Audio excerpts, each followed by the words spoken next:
This is the Thani car vault, a climate-controlled bunker in Doha packed with hypercars so rare even seasoned collectors haven't seen them in person. But to understand how this collection came to be, you have to start with the family that runs a nation. The Thani family has ruled Qatar for generations, with their name tied to almost every major move the country has made in the past century. At the center of that story is Sheikh Hamad bin Khalifa Al Thani, who served as emir from 1995 until 2013. During his time in power, he didn't just lead Qatar, he reshaped its image.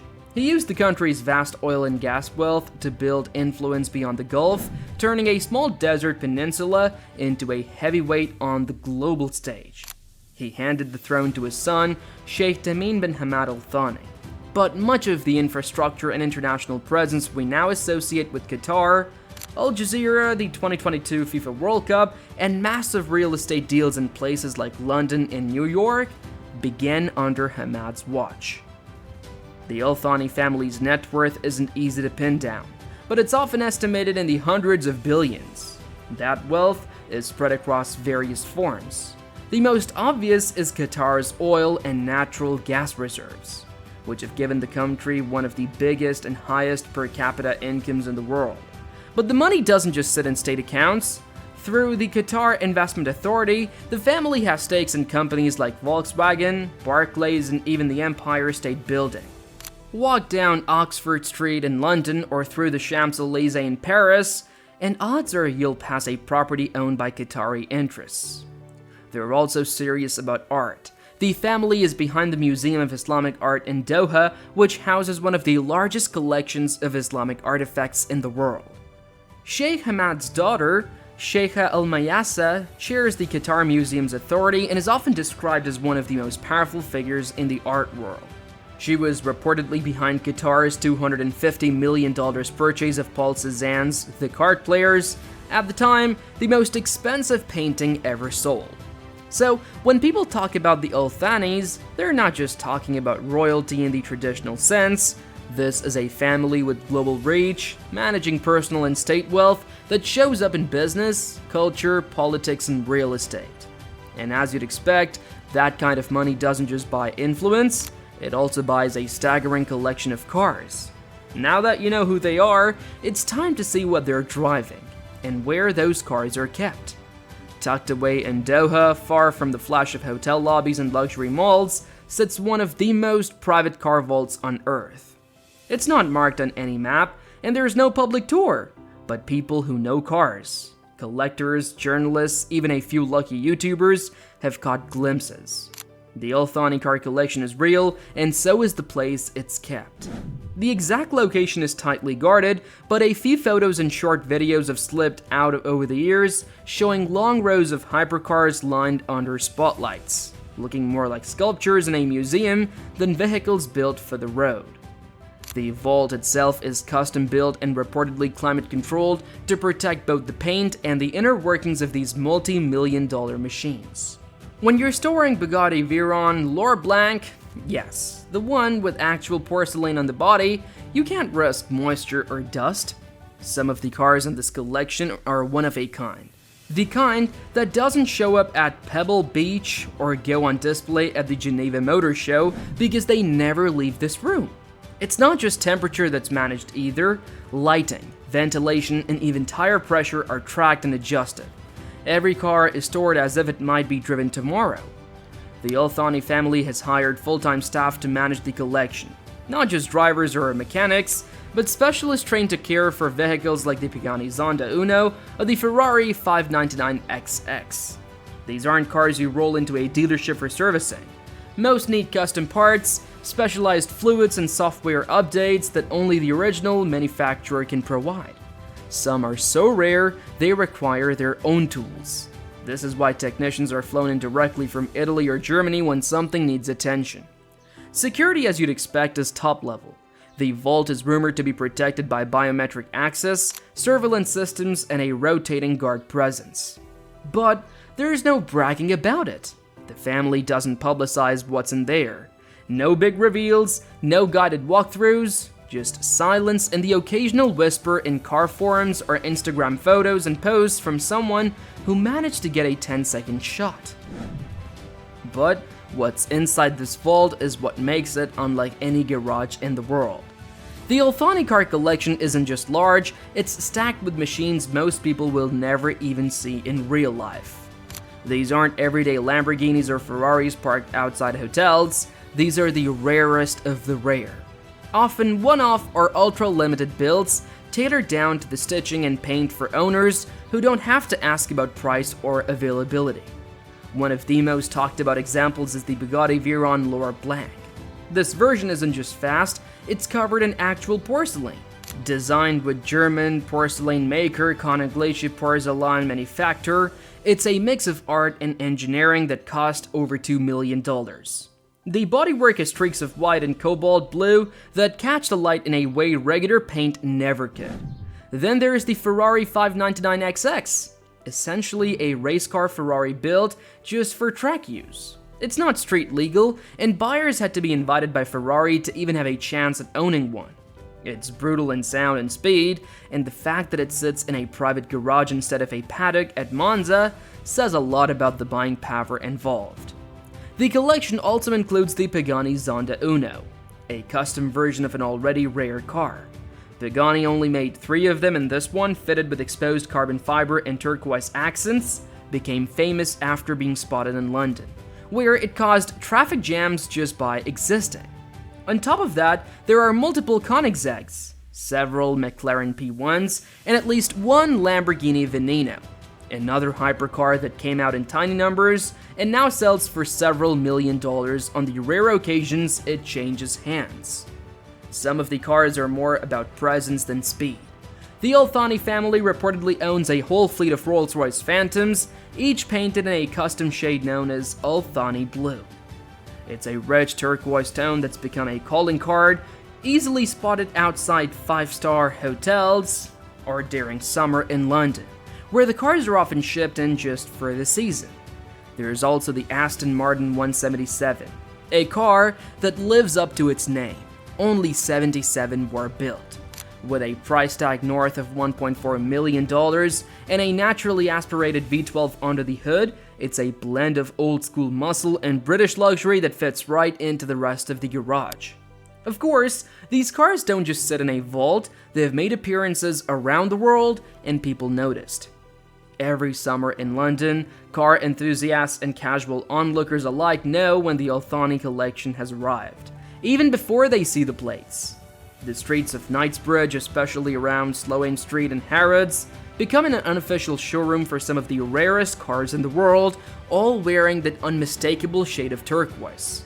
These aren't just expensive vehicles, they're machines that don't usually leave private vaults.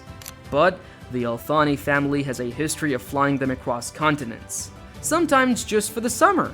It's gotten to the point where locals and tourists expect it. People have started calling it the Qatari Car Parade, not because it's organized, but because it's consistent.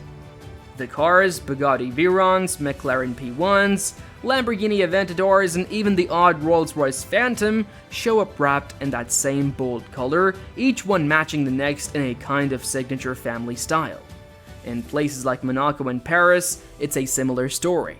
Parked outside luxury hotels or crawling through city streets, the cars cause traffic jams not just because of their size or sound, but because people stop to film them. Social media has turned these sightings into global events. Influencers like Tim Burton, better known as @Shmee150, have covered the cars extensively, often filming them in London during the summer months.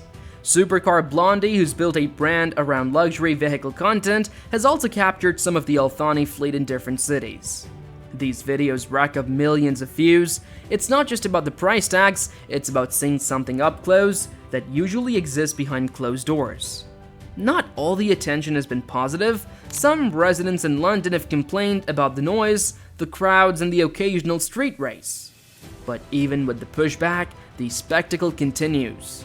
The cars arrive by cargo plane, roll off custom-built ramps, and hit the road like they were meant to be seen. What makes it interesting is that none of this is for a car show or brand launch. The Thani family isn't looking to sell anything or promote a product, they're just doing what they've always done. Spending summers in Europe, bringing their cars with them, and turning heads whether they mean to or not. While the cars themselves are stunning, the lifestyle around them is just as jaw-dropping. For the Thani heirs, the cars aren't just assets, they're part of the way they live. These aren't vehicles that get tucked away forever behind velvet robes. They're shipped across continents, driven through some of the most exclusive streets in the world, and matched with everything from racing suits to yacht interiors. This level of personalization runs deep. It's not unusual for one of the family's McLaren or Bugatti models to share the same custom turquoise as a Gulfstream jet interior or a tender on a yacht. It's all designed to match, not just in color but in mood. Fast, rare, and expensive. When the Monaco Grand Prix rolls around, or the Goodwood Festival of Speed in England, these cars aren't sitting idle. They get flown in. Sometimes in private cargo jets, where the cost of transport can rival the price of a new luxury sedan. These events aren't just for show, they're where collectors, industry insiders, and high net worth car lovers gather. For the Thanis, it's a familiar scene. They've been spotted at VIP track days where the lineup includes million-dollar Ferraris and Pagani Huayras. And membership at exclusive clubs like the Apex Club or the Supercar Owners Circle isn't out of reach, it's expected. Sometimes, the presentation of the car is just as important as the car itself. At auctions hosted by RM Sotheby's or Bonhams, it's not just about buying something rare, it's about being seen making the purchase. That's where relationships with luxury brands come into play. The Thanis have been known to commission bespoke builds directly from manufacturers, meaning the car isn't just rare, it's one of a kind, made with input from the buyer down to the smallest detail like stitching color or badge placement. This lifestyle blurs the line between car collecting and personal branding. It's not just wealth, it's curated identity. You see it when a Lamborghini Veneno shows up in London with a custom license plate and matching leather weekend bag sitting in the passenger seat. You see it when a Rolls-Royce Phantom with Thani blue paint rolls through Paris followed by an identical Bentley. It's not subtle, and it's not supposed to be, but not everyone is a fan of such extreme luxury. And this collection has sparked its share of debate. No matter how impressive the Thani car collection is, it hasn't come without backlash. Not everyone sees it as a harmless display of wealth. Over the years, especially in places like London, criticism has grown louder. Local media outlets like the Evening Standard and The Guardian have reported on frustration from residents who say the supercar summers create chaos. Noise, crowds, and traffic disruptions that feel more like a circus than a seasonal visit. There have also been legal issues. Some drivers linked to the Thani family have received fines for reckless driving, illegal exhaust systems, and speeding through central London. A few years back, videos surfaced showing a convoy of Lamborghinis and Ferraris revving engines in low-speed zones, weaving between buses near Hyde Park Corner. Police issued warnings and in some cases, impounded cars. In one incident, a blue Lamborghini Aventador was towed for having no front license plate, something that's illegal in the UK but sometimes ignored for aesthetics. Beyond the noise complaints and driving violations, the timing of these extravagant displays has drawn criticism too. During the economic downturn in 2020, when many businesses were shuttered and unemployment spiked across Europe, footage of a Bugatti Chiron cruising down Brompton Road felt, to some, out of touch. Social media comments at the time were split. Some admired the engineering and beauty of the cars, but others called it tone-deaf. A shiny symbol of wealth moving freely, while many were stuck at home or out of work. In Knightsbridge, where many of these vehicles are temporarily housed during the summer, there's been organized pushback. Residents have petitioned the local council to place stricter limits on noise levels and parking regulations. Some have even called for specific enforcement during what's jokingly been dubbed Supercar season. Despite the complaints, the Thani family hasn't made any public statements addressing the controversy. They've continued bringing the cars year after year. No press conferences, no apologies. just more rare cars arriving by cargo plane and rolling through city streets. Still, the Thanis show no signs of slowing down, literally or financially.